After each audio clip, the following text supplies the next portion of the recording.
I believe I will serve well as America's next Secretary of the Treasury. But first, I want to correct the record about my involvement with IndyMac Bank.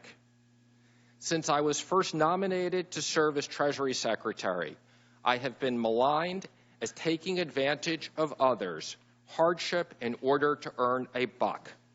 Nothing could be further than the truth.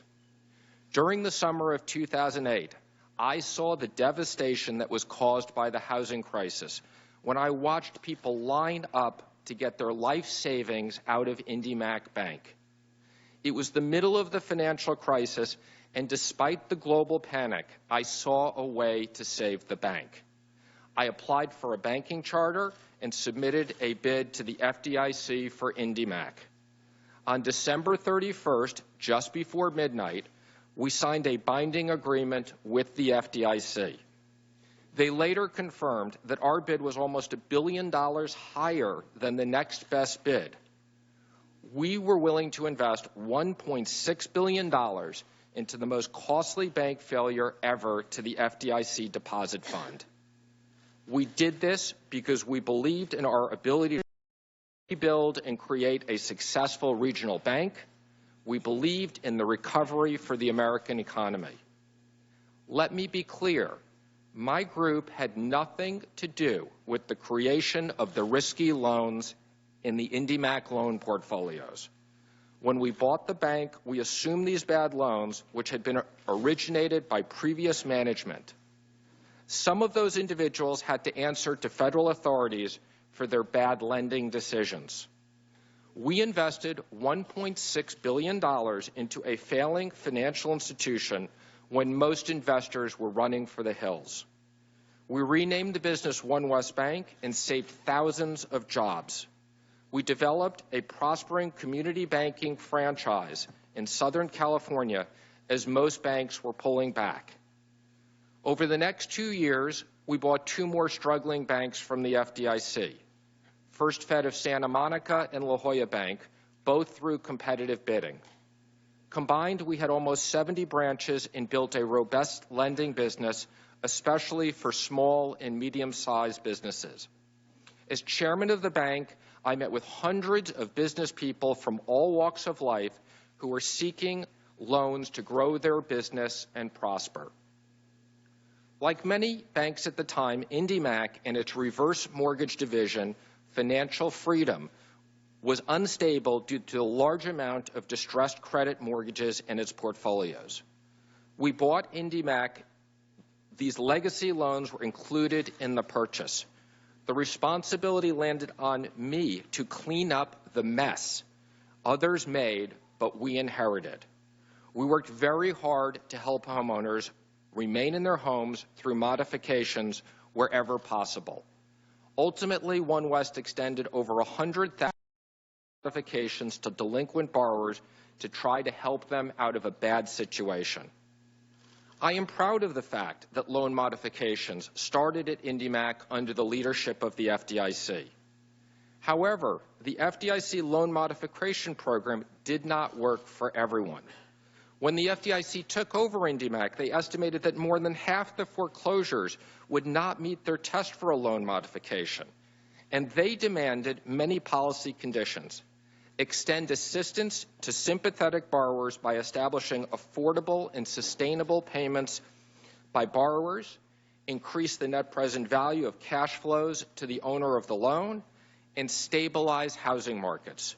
My group had to adhere to servicing agreements that limited our ability to make loan modifications that could have helped more borrowers. In the press, it has been said that I ran a foreclosure machine. This is not an accurate description of my role at One West Bank. On the contrary, I was committed to loan modifications intended to stop foreclosures. I ran a loan modification machine. When we could do loan modifications, we did them. But many times, the FDIC, Fannie Mae, Freddie Mac, and bank trustees imposed strict rules governing the process of these loans. I am proud to be able to say that our bank was able to do over 100,000 loan modifications that allowed people the opportunity to stay in their homes. Unfortunately, not all the homes were able to be saved through these programs, and despite my best efforts, some were sadly subject to foreclosure. So sincere was my concern over this that in 2010, I instructed my lawyers to sue HSBC as trustee of the securitized loans, allow us to do loan modifications on loans in mortgage trusts that they oversaw. We won on summary judgment and were consequently allowed to do more loan modifications and keep more Americans in their homes. Similarly, in 2015, when HUD issued Mortgagee Letter 2015-11, I wrote HUD and asked them to change the policy so we didn't have to foreclose on senior citizens that were behind small amounts of money on taxes and insurance. I was so troubled by this that I discussed it with our primary regulator, the Office of the Comptroller of the Currency. Unfortunately, HUD did not agree, and we were forced to foreclose on senior citizens even if they only owed $1. Not complying with these HUD policies would have subjected the bank to penalties and losses from HUD. Despite our inability to save every home from foreclosure, I am proud of the fact that One West Bank was the only one of 14 banks that was able to complete the independent foreclosure review that was conducted by the OCC. Every one of the 175,000 borrowers that were in the foreclosure process during 2009 and 2010 were able to have an independent review of their loan.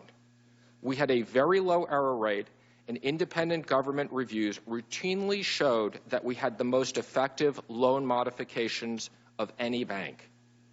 If we had not bought IndyMac Bank, the bank would likely have been broken up and sold in pieces to private investors, where the outcome for consumers could have been much more bleak. Overall, I helped many homeowners stay in their homes and financial ruin through my management of One West Bank. My experience confirmed that we must identify and eliminate unwise and burdensome policies which contributed to the disastrous outcomes that came in the wake of the financial